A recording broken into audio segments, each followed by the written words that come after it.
A brand new national poll is making headlines across the United States, and the results are sparking intense political debate. According to the latest Economist/YouGov survey, a majority of Americans say they disapprove of President Donald Trump's job performance. But what do these numbers actually mean? Is public opinion shifting, or is this simply another snapshot in a deeply divided political landscape? Stay with me because today we're breaking down the poll, the key findings, and why this could matter in the months ahead. Welcome back to the channel. If you're interested in the latest political news, unbiased updates, and easy-to-understand analysis, make sure to hit the like button, subscribe, and turn on notifications so you never miss an update. Let's dive right into today's story. The latest Economist/YouGov poll, released on July 21st, reports that 36% of Americans approve of President Donald Trump's job performance, while 60% disapprove. That gives him a net approval rating of -24 points. Approval ratings are one of the most closely watched indicators in American politics because they offer a snapshot of how voters feel about a president at a particular moment. However, it's important to remember that a poll reflects the opinions of the people surveyed during a specific period and is not a prediction of future election results. The survey also suggests that many Americans expressed negative views about several of Trump's personal qualities, adding another layer to the overall findings. So, why does this matter? Public opinion polls influence political discussions, media coverage, campaign strategies, and sometimes even legislative priorities. Political leaders often pay close attention to approval ratings because they can indicate how the public is responding to recent decisions, policies, and national events. Supporters of President Trump argue that polls have underestimated his political support before and that election outcomes, not surveys, are what ultimately matter. They point to previous election cycles where polling did not fully capture voter behavior. Critics, on the other hand, believe the latest numbers reflect growing dissatisfaction with the administration's handling of key issues.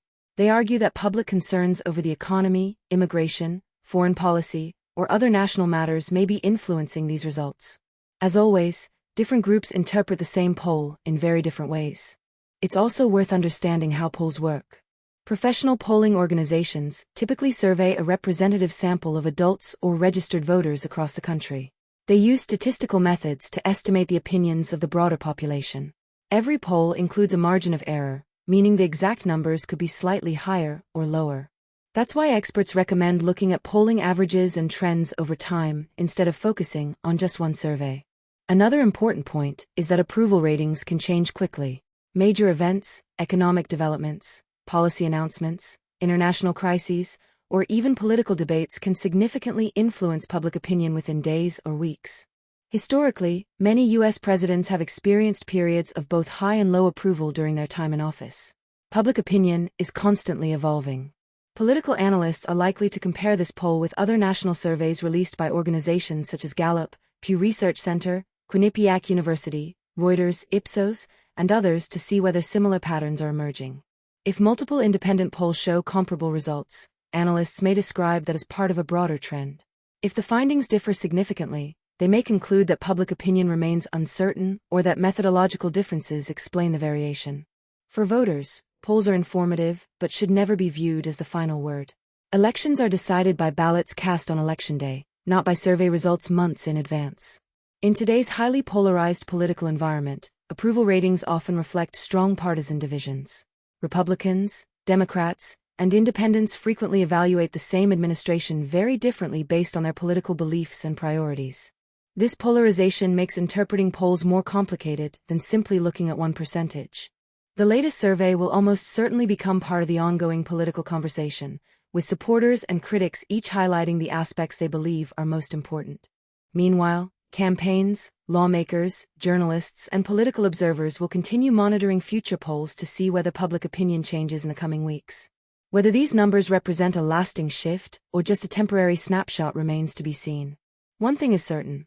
As new economic data, policy decisions, and national events unfold, public opinion will continue evolving, and future surveys may paint a different picture.